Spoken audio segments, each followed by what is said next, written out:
મિત્રો આજે આપણે જાણીશું હાજી કાસમની વીજળીનો ઇતિહાસ। તો અમારા વિડીયોમાં લાસ્ટ સુધી બન્યા રહેજો। ચાલો વિડીયોની શરૂઆત કરીએ।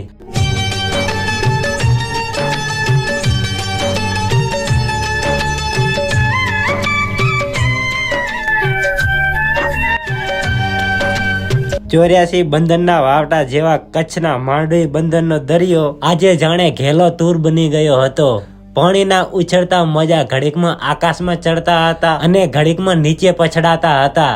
કાળા નાગ જેવા ફૂફાડા મારતો પવન પૂરે વેગથી વિંધાતો હતો।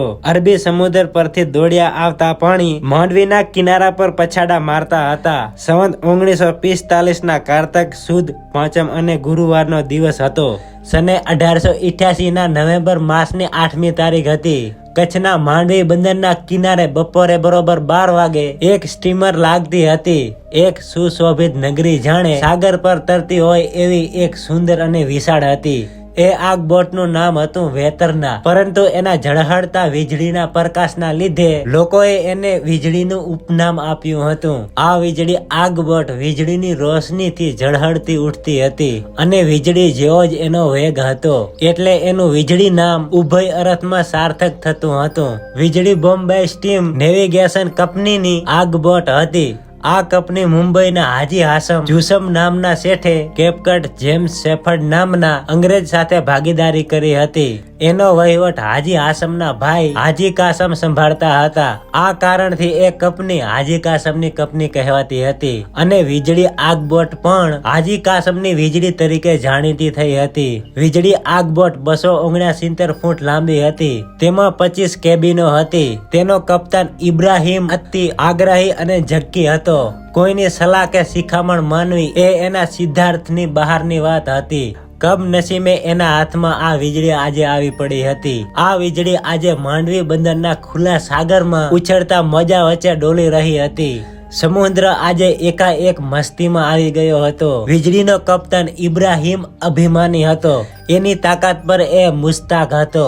આજનો ડોલતો દરિયો એને ડરાવી શકે એમ ન હતો। વીજળીની મજબૂતી પર એ મગરૂર હતો। વીજળી પણ મગરૂરીથી ઉછળતા સાગરનો ઉપવાસ કરતી હોય તેમ સાગરના મોજાની લહેરોમાં લહેરતી ઝૂલતી હતી। વીજળી આગબોટ હાલમાં જ નવી બંધાઈને વિલાયતના દંડી બંદરથી તાજેજ કરાચી આવી હતી। કરાચી મુંબઈની આજે એની પહેલી જ સફર હતી। એની પહેલી સફરનો લાભ લેવા કચ્છની જનતા તૈયાર થઈ ગઈ। કોને ખબર હોય કે એ પણ વિશ્વ વિખ્યાત ટાઇટેનિકની પહેલી સફરનું જ અનુકરણ કરી રહી હતી। નવી નકોર વીજળી આગબોટ મુંબઈ જવા માટે કરાચીથી ઉપડી ચૂકી છે એવા સમાચાર કચ્છના ગામે ગામમાં પહોંચી ગયા હતા। કચ્છના ખૂણે ખૂણેથી કોડીલા કચ્છી માળું વીજળીને પકડવા માટે માંડવીના બંદર પર દોડી આવ્યા હતા। ઉતાવળા કચ્છી ઉતારુઓ વીજળી પર પહેલા વહેલા પહોંચી જવા માટે પડાપડી કરી રહ્યા હતા। માંડવીના કિનારા પરથી ઉતારુને લઈને એક પછી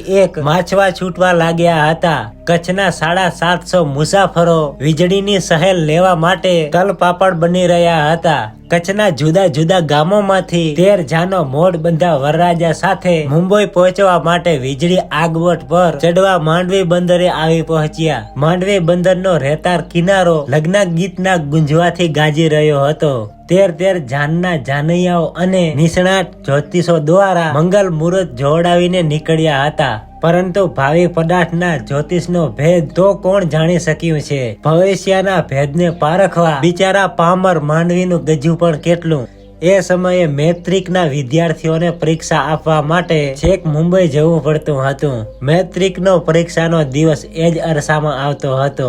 માંડવીની જીટી હાઈસ્કૂલના અને ભુજની ઓપરેટ હાઈસ્કૂલના મેટ્રિક વિદ્યાર્થીઓ મેટ્રિક પાસ થવાની મોટી આશા સાથે ખુશખુશાલ થઈને વીજળી આગબોટ પર ચડી ગયા હતા। આ વખતે કચ્છ કપાયાનું જૈન કુટુંબ પણ મુંબઈ જવા માટે આવી પહોંચ્યું હતું। ગાડા પરથી ઉતરીને તરત આ લોકો મછવા પર ચડવાની તૈયારી કરી રહ્યા હતા। તેમની સાથે એક 4 વર્ષનો નાનો છોકરો હતો। આ છોકરાએ એક ચમત્કાર સર્જી દીધો। દરિયામાં દૂર દૂર ઉભેલી ધુમાડાના ગોટે ગોટા કાઢતી વીજળી આ નાના બાળકે જોઈ લીધી હતી। આ આગ બોટને જોતા જ આ નાના બાળકના અંતરની ભવિષ્યની કે ભયની કોણ જાણે કેવી પૂર્ણા જાગી ઉઠી। આ બાળક આગળ વધતું એકાએક અટકી ગયું. પોતાના બાપને એક કચ્ચી ભાષામાં કહેવા લાગ્યો, બાપા પાકે નહીં હાલણું. એ એમ કહે છે, બાપા આપણે નહીં ચાલવું. આમ કહેતા જ એ બાળક ધ્રુજવા લાગ્યો. ત્યારે એનો બાપ કહે છે, બચ્ચું બેટા અહીંયા હાલ, નકા વીજળી ભજી વેંધી. ઝટ ચાલ, નકા વીજળી ભાગી જશે. ભલે ભજી વીંજે બાપા, પાકે નહીં હાલણું. ભલે ભાગી જાય બાપા, આપણે નથી ચાલવું. પણ નહીં હાલણું ખુલા, પણ નથી ચાલવું. શા માટે નહીં હાલણું બાપા, નહીં હાલણું. નથી હાલવું બાપા, નથી હાલવું. એ આવું કહે છે. બચ્ચું બેટા ચર્યો મરથી, બચ્ચું બેટા ગાંડો થામા. ત્યારે એ એમ છોકરો કહે છે, બાપા આગ બોટ ડૂબી વેંધી. બાપા આ બોટ ડૂબી જશે. ત્યારે એનો બાપ કહે છે, ન બુડે પુત્ર આગ બોટ કડે બુડે. એટલે એનો બાપ એમ કહે છે, ન ડૂબે દીકરા આગ બોટ કઈ ડૂબે. ત્યારે એ દીકરો કચ્છી ભાષામાં કહે છે, ડૂબી વેંધી બાપા, પાકે નહીં હાલણું. એટલે કે ડૂબી જશે બાપા, આપણે નથી ચાલવું. બસ આ નાનો છોકરો તો એક જ હઠ પકડીને બેસી ગયો. દીકરો ચાગલો હતો, લાડકવાયો હતો. માવતરની સમજાવટ કોઈ એને કામ ન લાગી. એ તો એક જ વાત પકડીને બેઠો હતો, બસ આપણે નથી ચાલવું. આગ બોટ ડૂબી જશે. અને હવે એણે રડવાનું પણ શરૂ કરી દીધું. કોઈ પણ પ્રકારે મછવા પર ચડવા તૈયાર ન થયો તે ન જ થયો. બાળપુત્રની બાળ હઠ પાસે ખરેખર માતા પિતા લાચાર બની ગયા. મછવા પણ બધા ઉપડી ગયા. સ્ટીમરે ચીસ પાડી આખું કુટુંબ મુંબઈ જવા માટે બીજા રસ્તો લેવા એ જ ગામડે પાછું ફર્યું. કિનારા પરથી મછવાઓ તો તીરની મારફત છૂટતા જતા હતા, પરંતુ આજના પવનના રંગ ઢંગ કઈ ઓર જ જણાતા હતા. તમામ માછવાઓ પવનના હડસેલાથી મોટા ચક્કરમાં પડી ગયા. મહા મુશ્કેલીથી વીજળીની શોધમાં જઈ શક્યા. આ તરફ માંડવી બંદરનો મસ્ત મહેરામણ મસ્તીમાં ચકચૂર બનીને નાચી રહ્યો હતો. ઊંચે ઉછળતા મોજા વીજળીના લોખંડના શરીર પર થપડો મારતા પછડાતા હતા. હજારો વનરાજ એકી સાથે ગરજતા હોય એવી રીતે આજનો તોફાની સાગર ભીષણ ગરજના કરી રહ્યો હતો.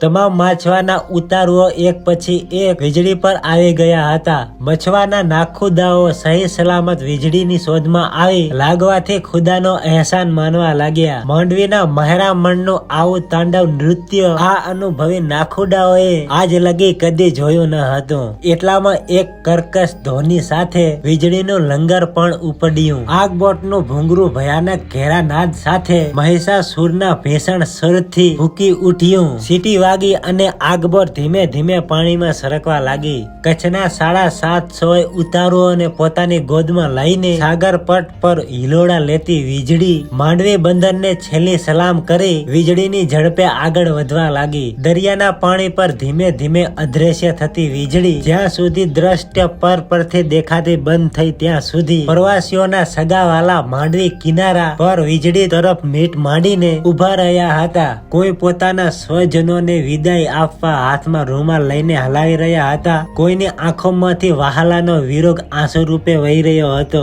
કોઈનું દિલ સામે ઉછળતા સાગરની મારફત શોક સાગરમાં ઘેરાઈ ગયું હતું. આગબોટ દેખાતી બંધ થઈ અને સૌ પાછા ફર્યા. કોઈને ખબર ન હતી કે આજે વીજળી વેરાણ થઈને અહીંયા આવી છે. કોઈ જાણતા ન હતા કે વીજળી એમના વહાલા સ્વજનોને પોતાના ક્રૂર પંજામાં ઝડપી ગઈ છે.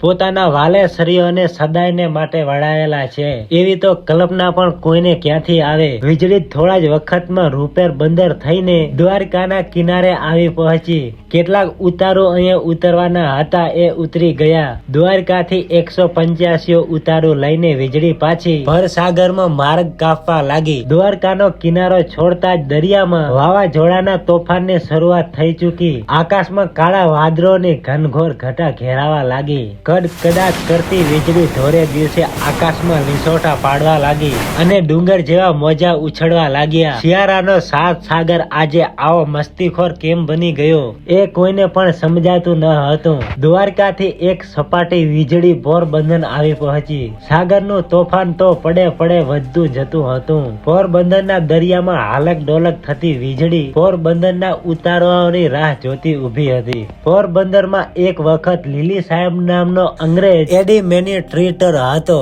આ અંગ્રેજ પહાપડા વાળો ઠરેલ અને બુદ્ધિમાન હતો. દરિયામાં અચાનક ઉઠેલું આજનું તોફાન એને ઠીક લાગતું ન હતું. આવા તોફાની વાતાવરણમાં પોરબંદરના પ્રવાસીઓને વીજળી પર ચડવાની પરવાનગી આપવી એ તો એમને સીધા મૃત્યુ મુખમાં ધકેલવા જેવી વાત હતી એમ એ સાહેબ સમજી ગયો હતો. આગબોટ પર ચડવાને સેકન્ડો મુસાફરો પોરબંદરના દરિયા કિનારે હાજર થઈ ગયા હતા. પરંતુ લેલી સાહેબે આજે આ તમામ લોકોને આગબોટ પર ચડવાની ચોખ્ખી ના પાડી દીધી અને સાહેબની મનાઈથી મુસાફરો ખીજવાવા લાગ્યા. અહીંયા પણ મેટ્રિકની પરીક્ષા માટે મુંબઈ જવા માટે તૈયાર થયેલા વિદ્યાર્થીઓ હાથ પછાડતા કોઈ પણ ભોગે રજા આપવા લેલી સાહેબને વિની રહ્યા હતા. મેટ્રિકનું વર્ષ બગડે તેના કરતા આ વિદ્યાર્થીઓ મૃત્યુને ભેટવા પણ તૈયાર હતા. પરંતુ આજે આ સાહેબ હિમાલય જેવા અડગ અને મક્કમ બની ગયા હતા. પોરબંદરના એક પણ પક્ષીને વીજળી પર વિદાય કરવા એ તૈયાર ન હતા.